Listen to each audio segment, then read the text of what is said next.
Welcome back to America's Forum. I'm J.D. Hayworth. You and I have heard for years about big tobacco, big pharma, and big business. But what about big media? Now that Comcast plans to buy Time Warner Cable for $45 billion, conservative websites and blogs have chronicled the connections between Comcast and the left. Matthew Continetti wrote a piece titled How Comcast Bought the Democratic Party earlier this week for National Review Online. Melanie Batley followed up yesterday for Newsmax.com, but Brent Bozell of the Media Research Center sounded the alarm long ago about Comcast, NBC owned by Comcast, and their coziness with Obama and the left. Brent Bozell joins us right now. Brent, we welcome you to America's Forum. Hi, J.D. How are you? Thank you for having me. Well, we're glad to have you. And Brent, from my days in Congress, from my days just as a conservative voter, I always appreciate what you've been able to do at the Media Research Center. And you have been researching this connection from way back. So let's get the historical perspective. What did Comcast originally set out to do, and how have they done it? Well, Comcast has grown dramatically in recent years, as have other communications giants, simply by swallowing each other up. And it gets to the point where you've got a handful left. You know, it's ironic that just as the world of communications is exploding, in fact, less and less companies exist because more and more of them are being gobbled up. But I think it's 7 networks. Companies control virtually everything on television today, out of hundreds of channels. Comcast is one of them, but Comcast is a different animal because Comcast has made a big play to virtually almost control the world of communications. This proposed merger with Time Warner would give it 1/3 of the communications industry in America, which is unheard of for this to happen. But the way they have done it is by lobbying and by basically buying their way into power.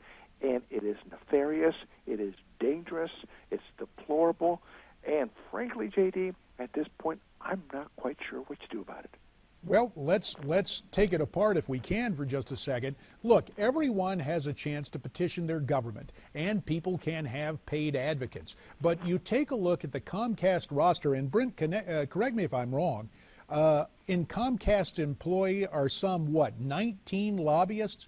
And Comcast has put a whole lot of dough into influencing the administration and the left on Capitol Hill. If you had to put a figure on it, how much money do you think has been spent with the persuading those on the left, and how has Comcast really concentrated on doing it? Well, it's interesting because this is one of the problems. One doesn't know. There are 2 ways to influence. There are actually three ways, two ways, major ways to influence legislation, and it's the dirty little secret in Washington, D.C. It's 3 ways. One is through contributions to candidates. Another one is through lobbying for your issue agenda. And the third one is through charity. Now, by themselves, all these things are good and are commendable. You should be allowed to make a contribution to elect or defeat a candidate. You should be allowed to petition your government. You should be allowed to make a charitable contribution. But what is happening with a company like a giant like Comcast is that you cannot compete with it any longer. They've got a reported 19 lobbyists, paid lobbyists, 19 of them working the hallways of Washington, D.C. They've got tens of millions of dollars that they are spending in direct lobbying in Washington, D.C. every year. One report that I saw that in recent years they've given $1 billion to charity. Now, what charities do these companies support? They don't support a charity out of the blue that they feel wonderful about. They will support a charity that is a favorite of a member of Congress who can be moved and who can be lobbied. So it's another form of lobbying, and everybody knows it goes on in Washington, D.C. You can't track it completely. The money is flying so rapidly. You wonder why all these charitable organizations get funded. You wonder how NPR and PBS get all the contributions they get. I guarantee you there is a quid pro quo going on here. And you were a member of Congress, J.D., and you know it. Well, this is a heavy-duty charge, the quid pro quo, but again, and I guess principally through an entity, correct me if I'm wrong, Brent, the Comcast Foundation. This is how the charity funds are distributed, or some might cynically say the money has been spread around. When you take a look at the charities that the Comcast Foundation has helped to fund, what have been the so-called charities or the interests that have been at the top of that list? I don't have the names right in front of me, but they are all favorites of this administration. And that's the point. They are what this administration wants funded. It's the reason why, the Comcast CEO, Brian Roberts, has donated $76,000 to Democrats. But that's nothing compared to what he is delivering to the Democrats, which is why he gets regular meetings with Obama, which is why he's a golfing partner with the president. You don't become a golfing partner by giving $76,000. You become a golfing partner by directing hundreds of millions, and that's how he's doing it.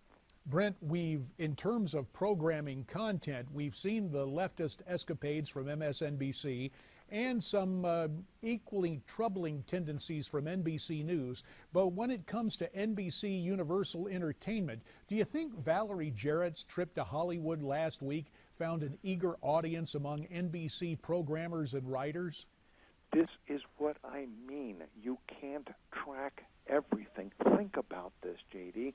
Think about MSNBC that has an agenda that's a radical left-wing agenda that mirrors the president's agenda.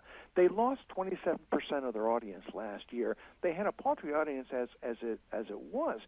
You would think that any corporate entity owning a product like this would say, we are doing something wrong. We need to change the direction of this network. No, they're doubling down on it. Now, why are they doubling down?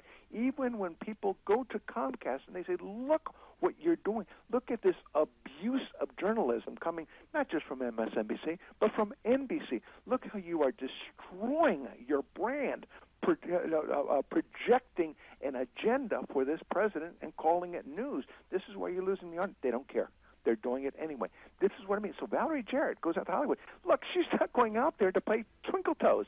She's going out there because Hollywood is the cultural arm of the radical left. So who does she go to?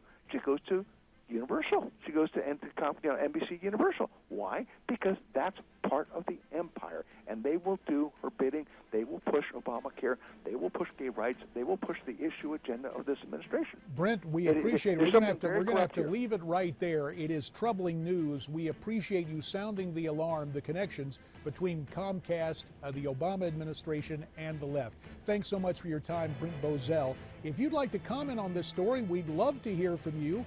You can get a hold of us via social media. Tweet us your comments at Newsmax TV, hashtag America's Forum, or email us, connect@newsmaxtv.com, and there's always Facebook.